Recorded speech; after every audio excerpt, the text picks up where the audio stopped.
Right, so just a little update. I've been playing with this for the last few days. Now, I blew up an output transistor accidentally, overheating it, put the wrong bias resistor in and fried it. And so, anyway, I found my MOSFET, so I decided to put a MOSFET in here. Well, I was having no end of problem with the MOSFET output stage because it's voltage driven rather than current driven. It started motor boating by causing voltage fluctuations in the supply voltage getting fed back to the input stage, driver stage, and sort of circulating, very low frequency oscillation. So I had to put a voltage regulator on board, but then it became noisy because voltage regulators aren't actually that good at ripple reduction. So I then had to have a capacitance multiplier and a voltage regulator on board.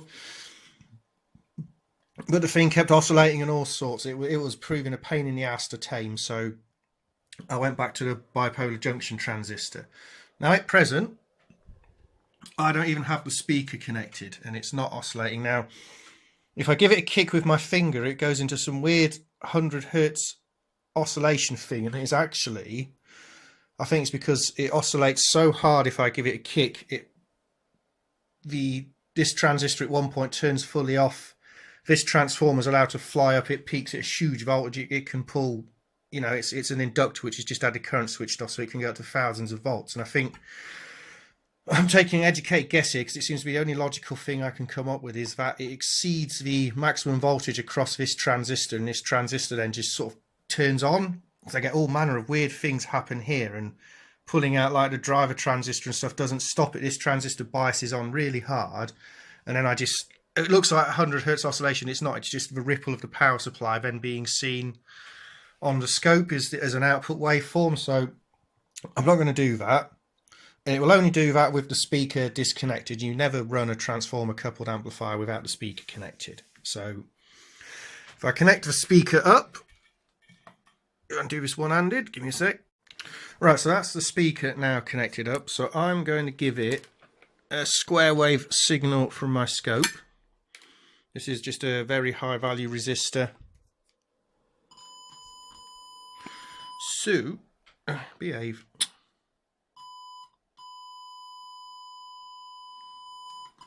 Hang on a second.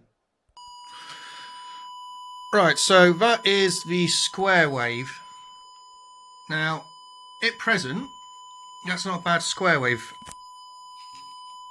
Now, I don't even have this capacitor which sits across the output collector to base on the output transistor. If I put that in, if I come in here, you can actually see that is causing a slight peaking on the square wave. If I take it out, do just tentatively with one hand, see how that disappears. So if I put it back in,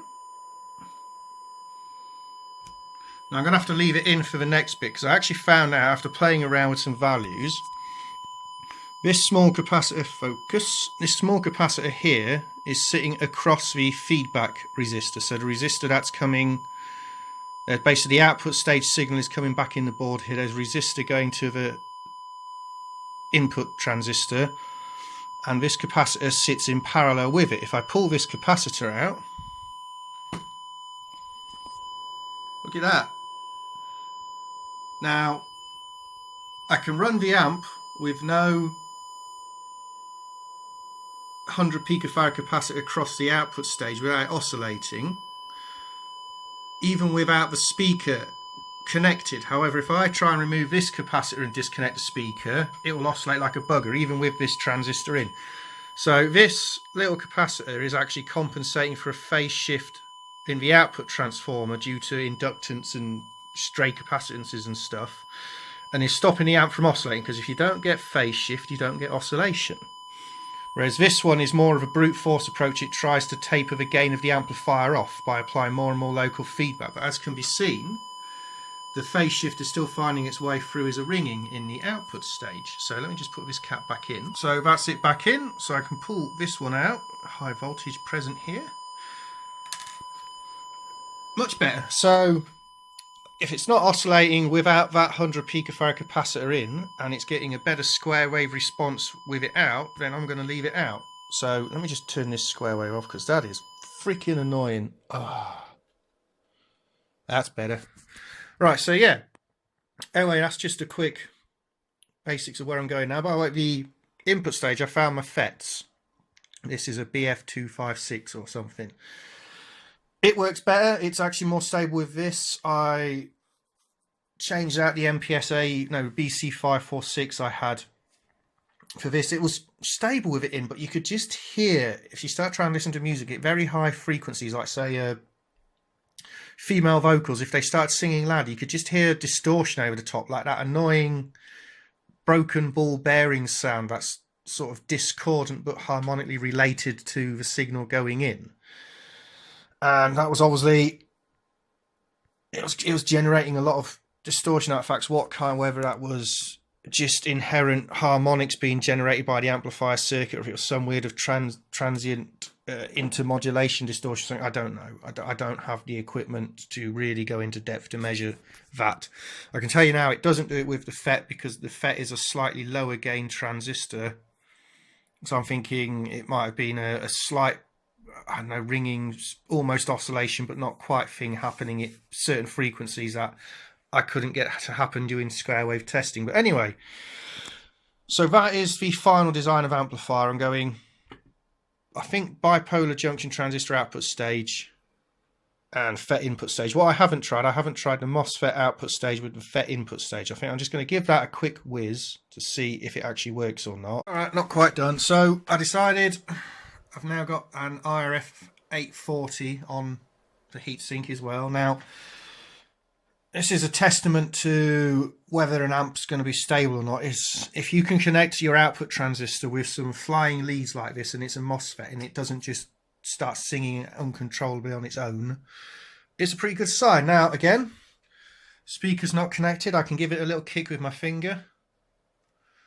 Obviously, it's bringing into oscillation because it's under no load. The noise is giving it a kick, but it's stopping itself. So let me just connect the speaker up. Right, speaker is back on, so I can do it again now. See, it's picking up a lot of noise. That's not oscillation, that's just huge amounts of noise, because I've only got this set on a 50 millivolt scale. If I put this on, you see, it's hum. There's a high impedance resistor there. I'm sat in a high noise environment. It's just lots of hum picking up. It's actually quite quiet through the speaker. But interesting thing is this 100 picofarad capacitor. If I put this from drain to gate, like you normally would do, look at that oscillation. It's actually all frequency, all oscillation is being ceased by this 100 nanofarad capacitor across the source resistor, which is through the feedback path from the amplifier. And that is just try and see. I tried various different values until I found the right one. But yes, square wave response on this one again. Come here, thank you. Let's good, it's clean, it's not ringing, it's not oscillation, it's actually nice and flat. Before I was getting a bit of a forward slant, that's low frequency roll off, which I don't seem to be getting now. So yeah, so anyway, this is the design I'm going with then. I'm going FET input stage, FET output stage, and just this bipolar junction transistor driver stage. Capacitance multiplying only for a voltage regulator. I'm just going to have to tweak the values. Basically, it's one of those with both transformers loaded up. I'm going to get some supply droop, so I need to, when the amp's built, I need to get it warmed up, and then I just need to fine tweak some values on supply voltages to get everything to sit where I want. I suppose I could do that with a regulator. Yeah, that's an option. But anyway, so that's where I'm at for now. I've ditched the bipolar design and gone for a FET design. I do have some more transistors coming actually that are rated higher voltage. I might just give one of them a whirl to see how it does, but this seems fine for me anyway. I kind of intended to build it as a FET amp when I started out, and that's now what I have. So that's 50 volts per division. When it's reaching the top of the screen, that's 200 volts. So that's 450 volts across the transistor there when it does that. So it's no surprise the original transistor I was using wasn't happy when it was driven into heavy clipping, because I can make this go way higher than this if I want to. So yeah, MOSFET it is anyway.